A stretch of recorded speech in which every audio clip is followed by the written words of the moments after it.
we have a problem here.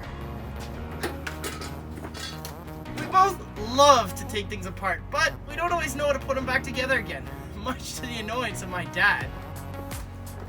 But we can't help it. We love to experiment to satisfy our chronic curiosity. Last summer, we decided to convert this 2009 Kia Rio from running on gas to a battery electric powered vehicle. In a sense, this project scratches a big itch for the both of us.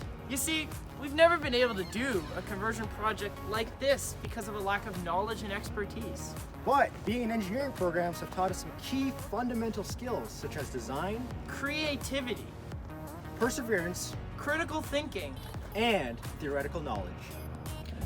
Pursuing our engineering degrees enables us to continue to hone and focus our unending curiosity, which allows us to design and build useful solutions that can positively impact society. Working on this car has birthed new questions and ideas that we want to pursue. And armed with this new knowledge and the concepts and skills we continue to learn in our engineering degrees, we will undoubtedly find the answers soon enough.